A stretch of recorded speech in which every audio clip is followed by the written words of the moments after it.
Bom dia para todos os queridos irmãos e irmãs. Graça e paz da parte de Deus, nosso Pai, e de Jesus Cristo, o nosso Senhor.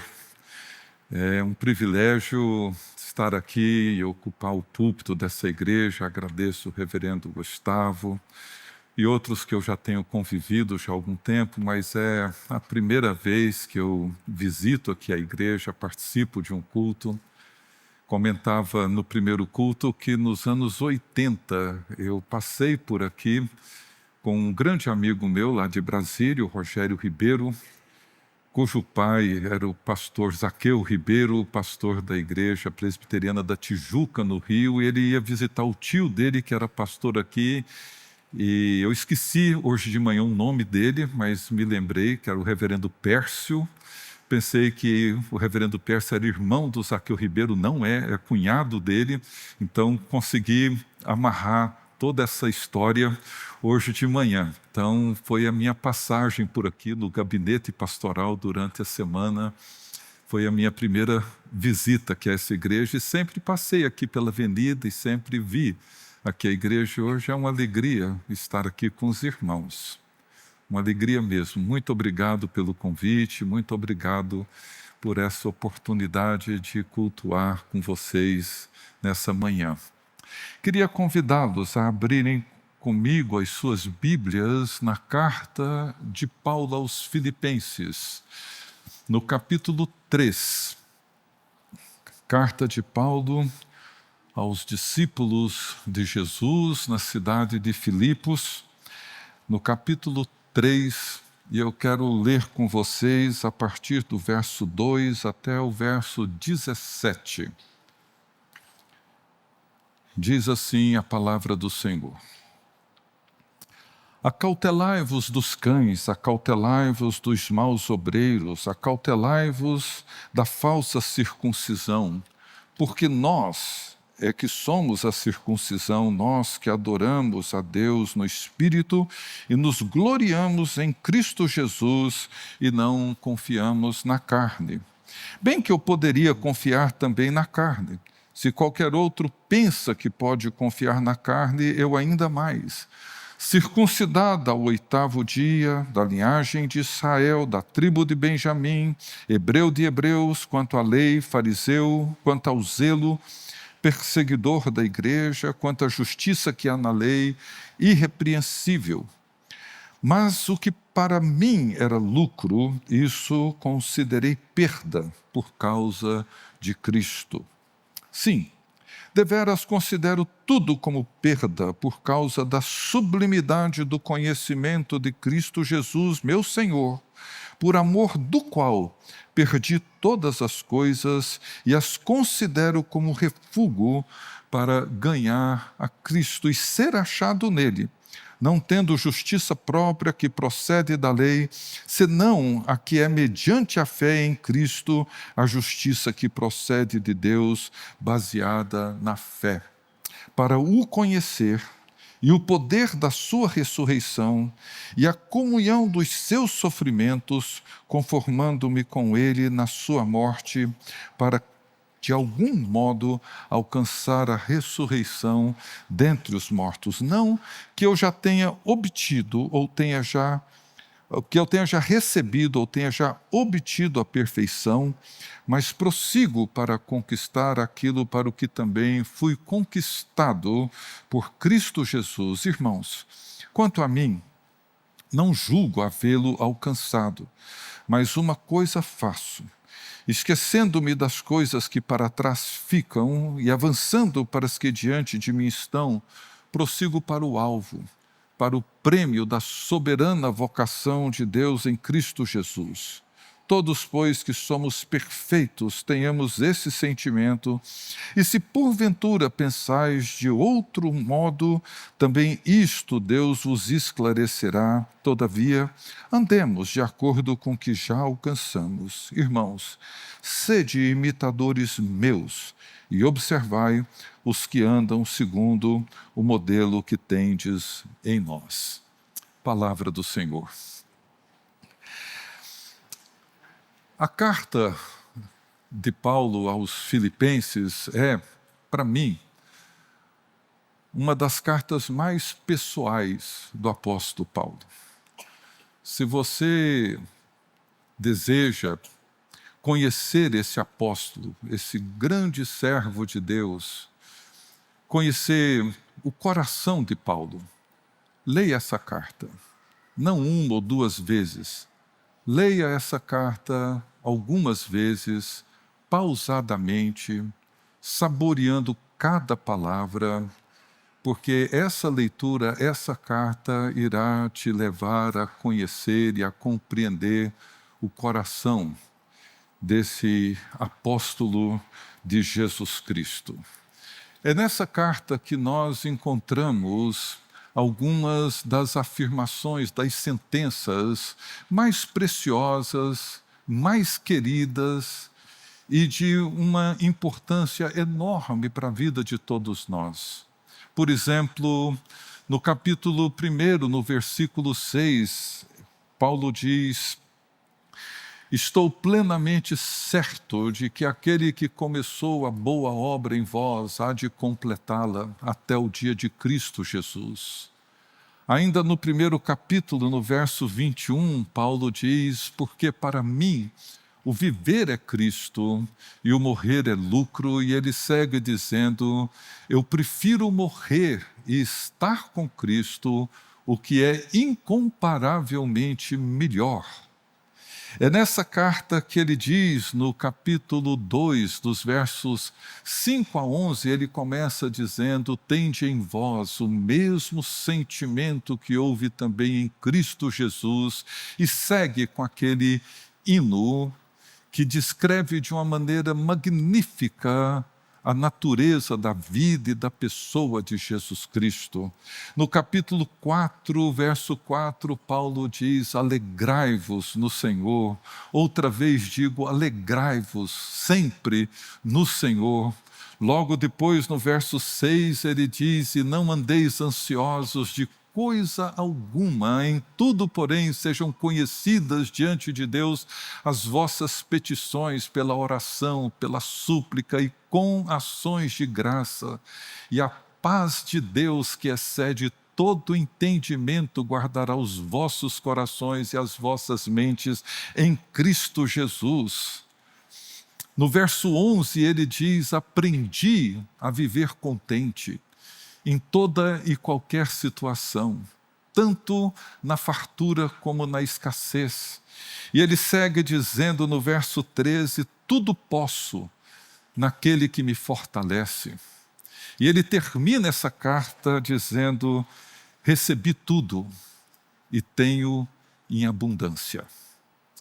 Mas quando nós lemos todas essas afirmações de Paulo, tendo em mente que ele encontrava-se preso, ele encontrava-se num cárcere romano, ele encontrava-se prestes a ser julgado por um crime que ele não cometeu, e seria julgado por Nero, talvez um dos mais cruéis imperadores em Roma, e que odiava os cristãos. Portanto, as chances de absolvição ou de uma pena leve eram quase que nulas. Quando nós colocamos Paulo dentro desse contexto e ouvimos ele dizendo para mim e para você hoje: aprendi a viver contente. Ou dizendo para nós: tenho tudo e tenho em abundância. Como que alguém de dentro de uma cela, no 1º século, preso por um crime que não cometeu,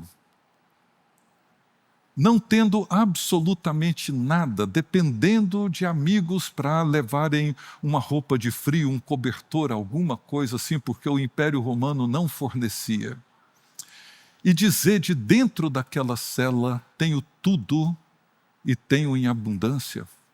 Como? Às vezes eu leio isso e fico pensando que ou Paulo era um completo lunático, havia perdido assim o bom senso, a sanidade, ou ele compreendeu alguma coisa do Evangelho que eu ainda não compreendi. E a conclusão que eu chego é a segunda possibilidade. Paulo entendeu, Paulo compreendeu alguma coisa do Evangelho de Jesus Cristo que eu ainda não compreendi. E para mim, uma pista que nos ajuda a entender o coração de Paulo, que nos ajuda a entender a mente desse grande apóstolo, a entender como e por que ele foi capaz de dizer de dentro dessa cela: não andem ansiosos de coisa alguma, alegrai-vos sempre no Senhor. Para mim o viver é Cristo, morrer é um lucro. O capítulo 3, para mim, oferece algumas pistas e nos ajudam a entender o coração de Paulo.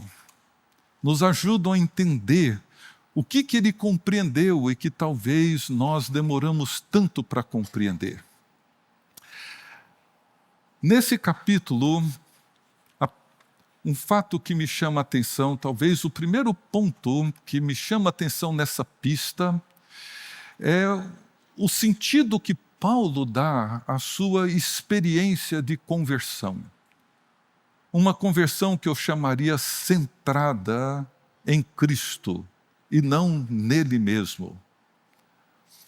Veja que Paulo, logo no início, ele apresenta uma rápida biografia, uma biografia resumidíssima da sua vida. Ele diz assim, no verso 5, circuncidado ao 8º dia, israelita da tribo de Benjamim, hebreu de hebreus, quanto à lei fariseu, perseguidor da igreja e irrepreensível no que diz respeito ao cumprimento da lei. E se nós prestarmos atenção, não é difícil perceber que essas situações, experiências que ele construiu ao longo da vida, como na história de qualquer um de nós temos fatos que nos foram dados. Coisas pelas quais nós não fizemos escolhas, não tomamos nenhuma decisão e não participamos delas. Ele foi circuncidado ao 8º dia. Ele não decidiu ser circuncidado. Ele não escolheu ser circuncidado. Os seus pais o levaram até o templo com 1 semana de nascido e ali cumpriram aquilo que a lei determinava e Paulo foi circuncidado. Ele era israelita da tribo de Benjamim. Ele não pediu para nascer naquele contexto, ser parte daquela etnia, daquela herança, daquela tribo. Isso simplesmente aconteceu, isso lhe foi dado, isso é parte da sua história, mas de uma parte da sua história sobre a qual ele não teve nenhuma participação ativa. E era um hebreu de uma longa tradição. Tudo isso lhe foi dado. Mas em algum momento na sua história, em algum momento na sua vida, ele decidiu ser um fariseu. Isso sim, foi uma escolha dele. Ele escolheu ser um fariseu. E sendo um fariseu e participando daquele movimento, ele decidiu perseguir a igreja de Jesus Cristo. Era óbvio, era uma consequência natural dessa sua escolha. Ele não poderia admitir que os judeus reconhecessem como Deus alguém que foi julgado, condenado e crucificado pelos romanos.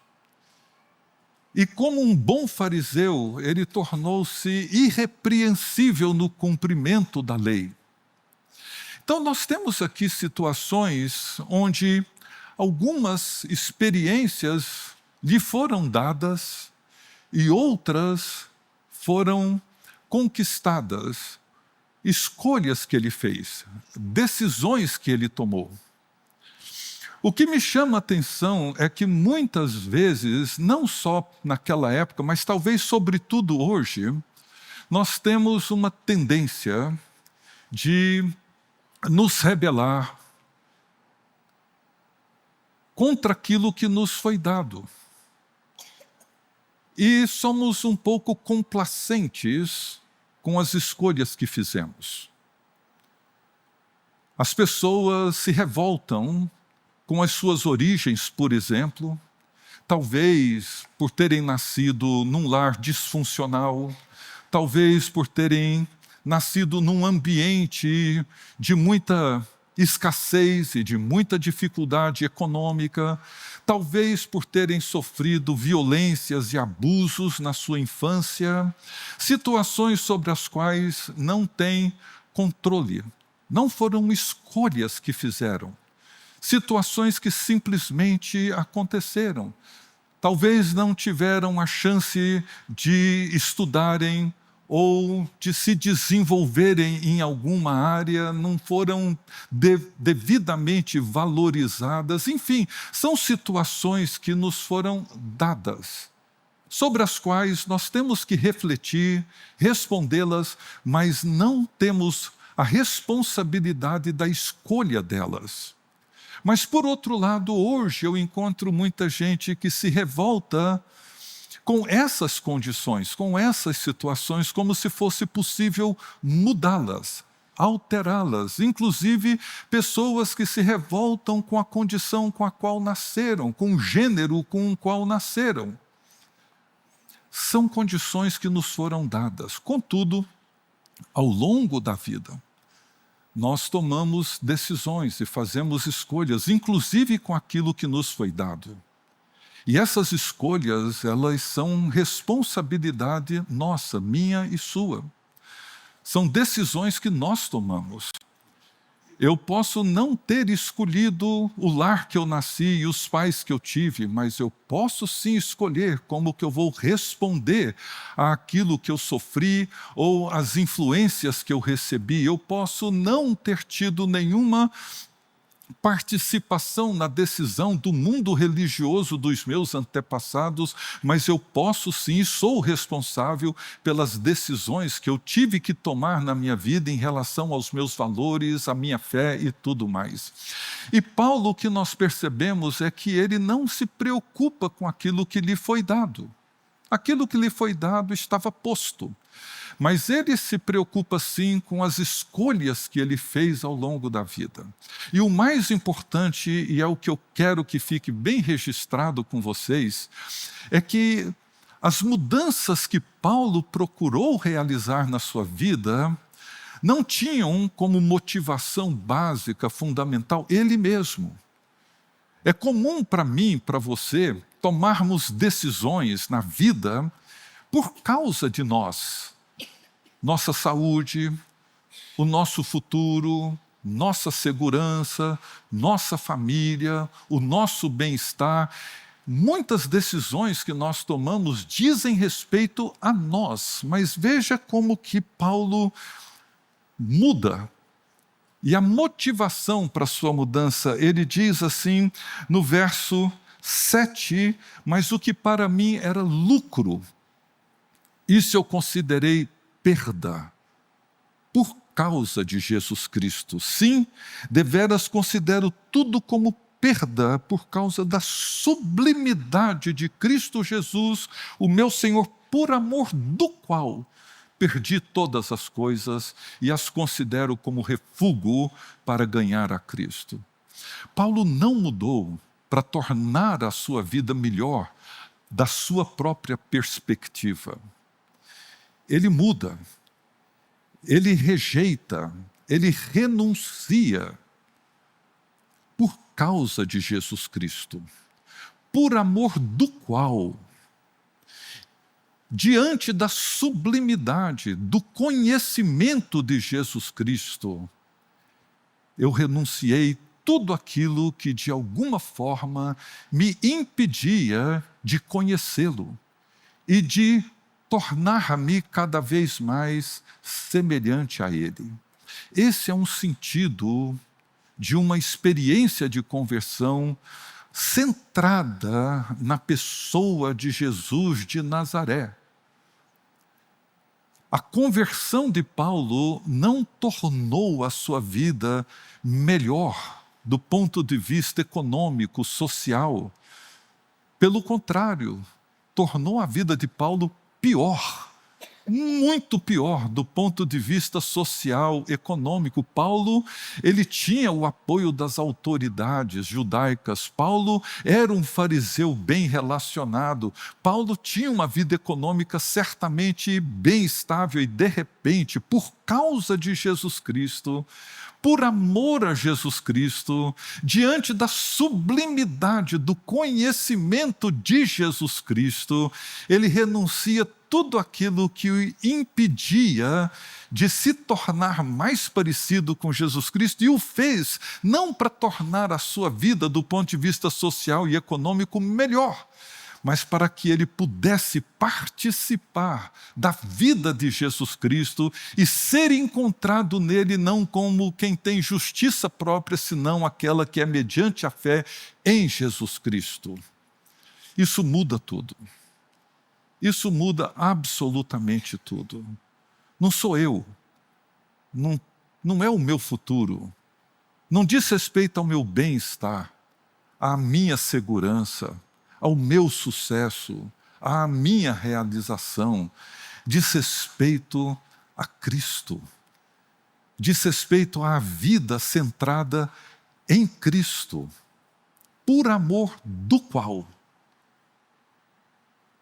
Isso é fundamental. Por amor do qual perdi todas as coisas que eu considerava valiosas. Quantos de nós temos tomado decisões em relação às escolhas que fizemos na vida por amor a Jesus Cristo?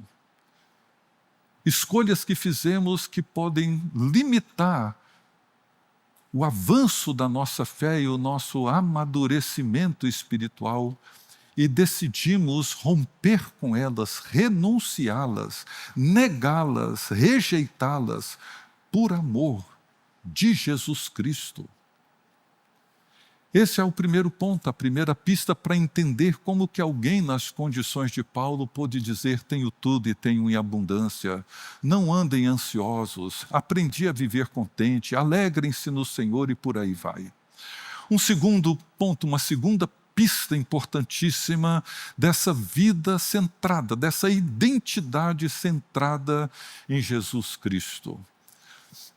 Nós encontramos essa afirmação impressionante de Paulo no capítulo 1, quando ele diz: para mim o viver é Cristo e o morrer é lucro.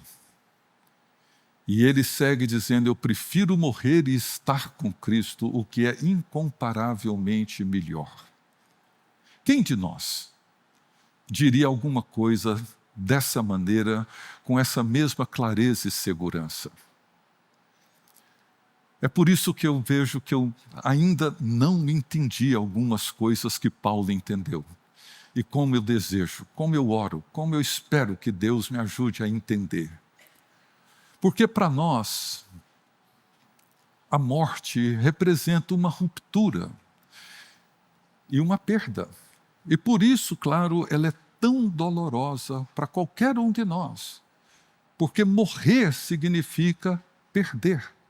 Perdemos amigos, perdemos pessoas que amamos, perdemos lugares que gostamos, perdemos tudo. E essa perda é dolorosa. Dolorosa para quem precisa enfrentá-la, e é dolorosa para quem fica do lado de cá acompanhando todo esse cenário. Quem de nós poderia dizer: porque para mim o morrer é ganho, é lucro? Mas veja a mente de Paulo com a sua vida e identidade centrada em Cristo. O que Paulo diz é que para mim o viver é Cristo. A identidade de Paulo está centrada em Cristo. Ele é um prisioneiro de Cristo, não de Roma. As suas algemas são algemas em Cristo. Tudo o que ele deseja é a glória de Cristo. Todo o seu anseio é ver o Evangelho de Cristo sendo proclamado. toda a sua vida só encontra sentido por causa de Jesus Cristo. Ele vive em Cristo, ele vive para Cristo. Essa é a identidade básica, fundamental do apóstolo Paulo. Ele não é um prisioneiro do Império Romano. Ele não encontra-se encarcerado por culpa do Império Romano. Toda a vida dele é interpretada a partir desse centro que é Jesus de Nazaré. Para mim, o viver é Cristo. E veja, faz todo o sentido.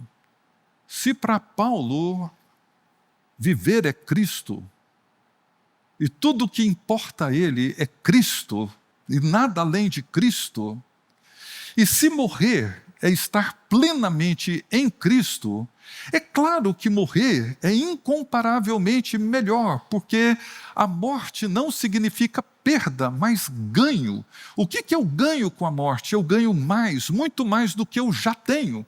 Se eu já tenho Cristo, com a morte eu terei muito mais de Cristo.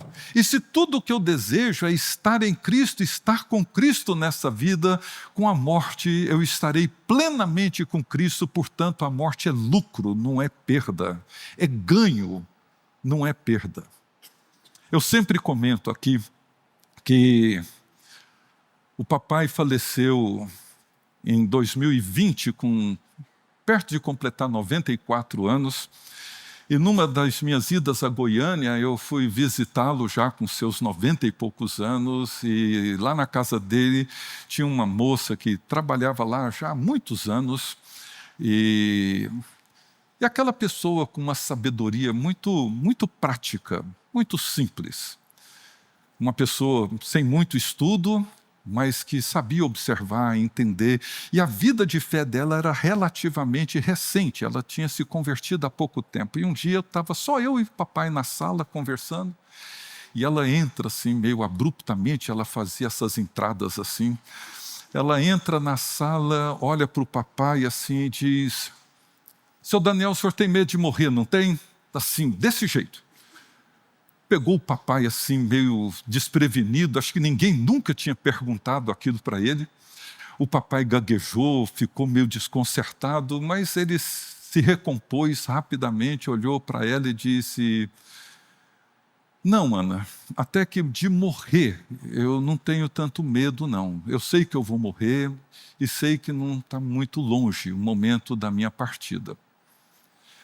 Mas eu fico muito triste quando eu penso na morte e penso que com ela eu vou perder a convivência com os meus filhos, não vou ver os meus netos crescendo profissionalmente, não vou ver a minha família, meus bisnetos, eu não vou participar dessas coisas.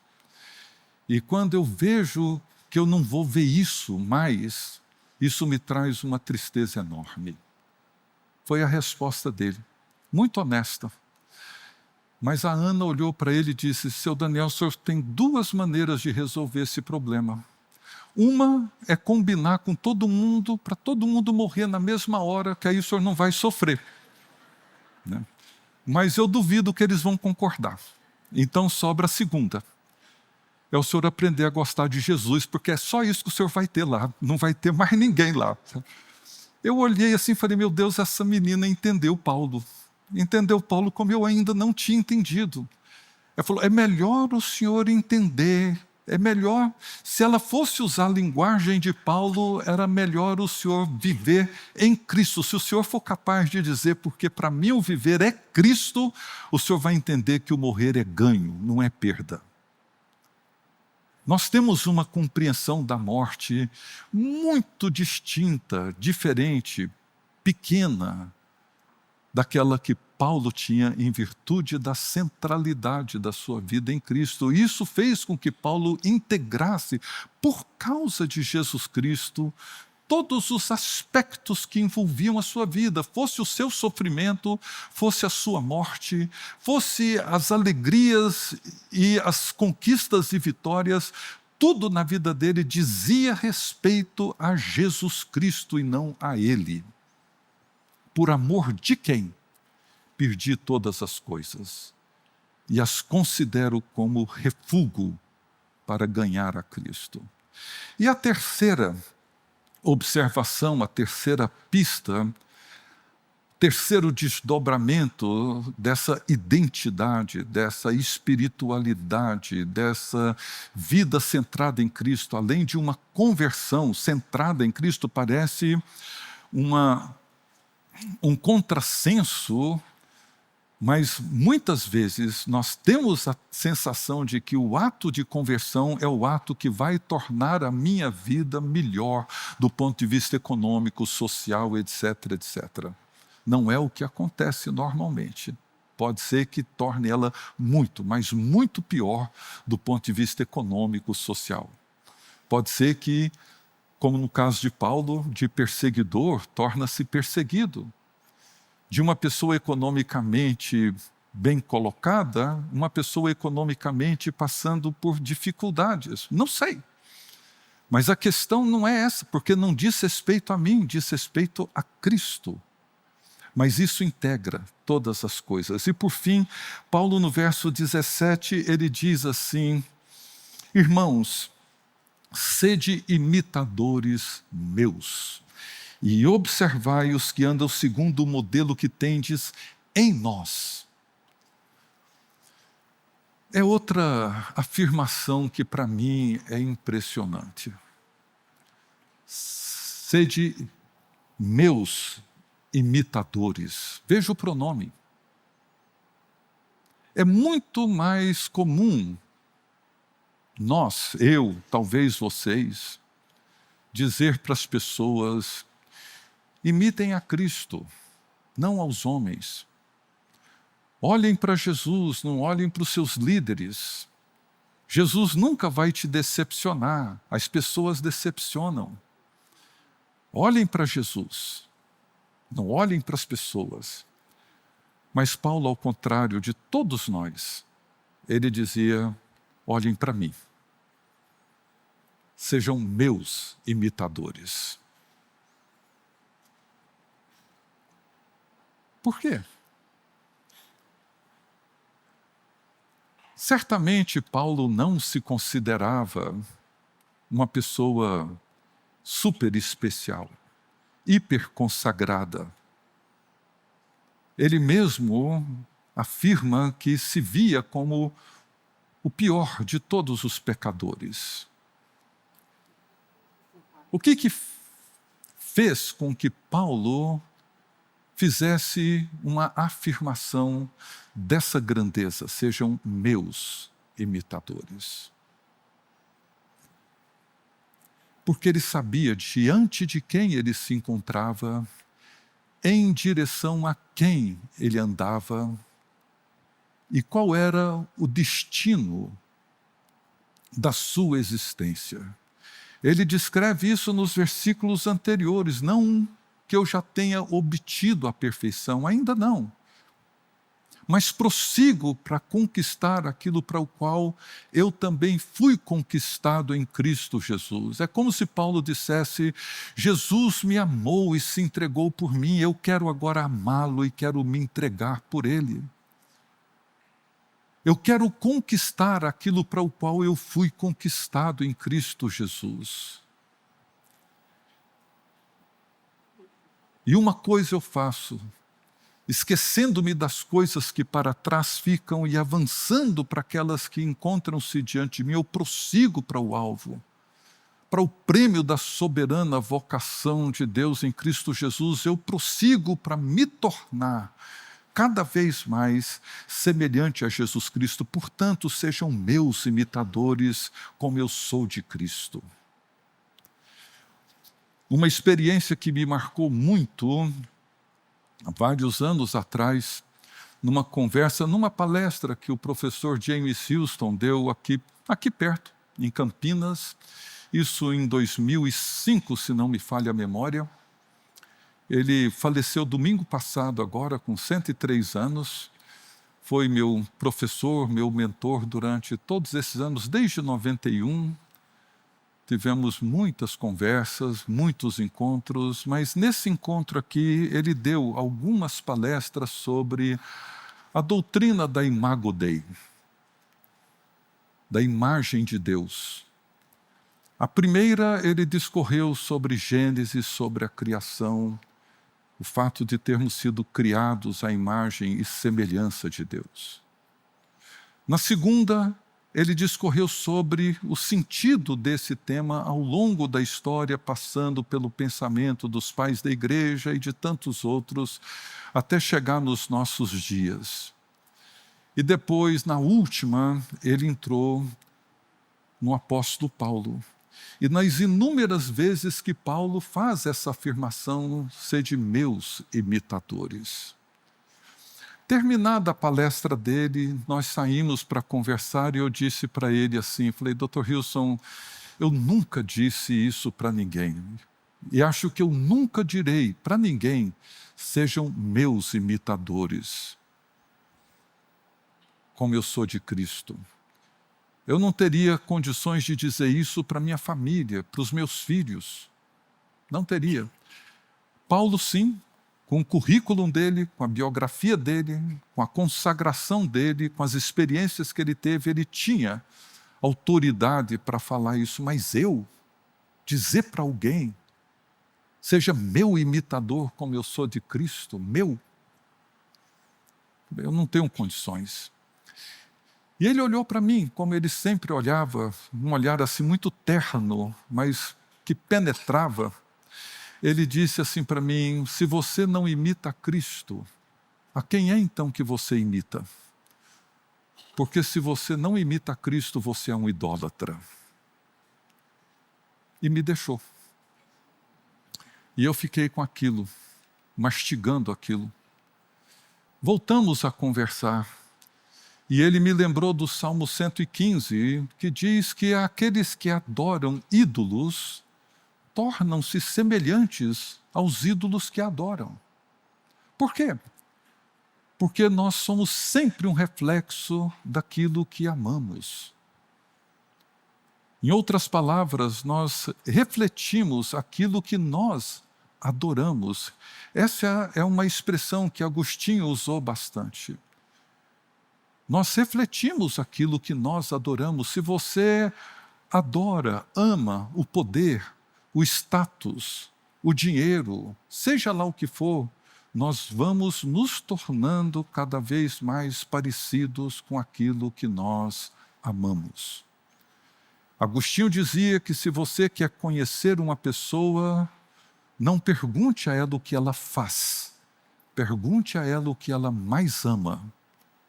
E você irá conhecê-la. Porque nós somos aquilo que amamos. Ou, em outras palavras, somos aquilo que adoramos. E isso faz todo sentido para Paulo. Se a vida dele é Cristo, se o que ele mais ama é Cristo, se o que ele mais deseja é ser conformado com Cristo e alcançar a estatura de Jesus Cristo, a perfeita humanidade de Jesus Cristo, se esse é o seu maior anseio, o convite faz todo sentido. Imitem a mim, como eu imito a Cristo. Se vocês caminharem comigo, nós 2, 3, quantos forem, caminharemos em direção a Jesus Cristo. Porque quando Jesus Cristo ocupa esse centro, essa identidade primordial, isso reconfigura, reestrutura tudo. Sobretudo nossas perspectivas e nossos valores. Então, para nós entendermos o coração de Paulo, para entendermos a mente de Paulo, que essa carta descreve com tanta riqueza, entender essas declarações que eu li no início, onde Paulo faz inúmeras afirmações extraordinárias. Lembrando que todas elas ele fez de um cárcere, de uma cela, no primeiro século. numa época que não tinha direitos humanos, não tinha nada disso. Eram tratados como quase que animais. E de dentro dessa cela, Paulo dizer: tenho tudo e tenho em abundância. Tudo posso naquele que me fortalece. Aprendi a viver contente em toda e qualquer circunstância. Não andem ansiosos. A paz de Deus guardará o coração e a mente de vocês em Cristo Jesus. Para mim, o viver é Cristo. É Deus quem efetua em vós tanto o querer como o realizar. Tantas outras afirmações de Paulo, extraídas de dentro de uma cela em um contexto completamente improvável. Nós só entenderemos isso se entendermos a centralidade de Jesus Cristo em toda a sua vida. Na conversão, na maneira como todos os aspectos da sua existência eram integrados, na forma como ele procurou viver, caminhando sempre em obediência, numa longa e mesma direção, porque o seu desejo, como ele deixa bem claro aqui, era para o conhecer e conhecer o poder da sua ressurreição, participar dos seus sofrimentos, para no final de tudo ser como ele é. Essa carta tem me ajudado a entender o sentido da fé, o sentido de uma vida cristã que não diz respeito a mim e ao meu sucesso, à minha realização. Ela diz respeito ao lugar que Jesus Cristo ocupa na minha vida, em tudo o que sou e em tudo o que eu faço, para que possamos dizer com toda clareza: para mim, o viver é Cristo. Que Deus abençoe os irmãos, as irmãs. Fiquem todos na paz e na graça de Jesus Cristo.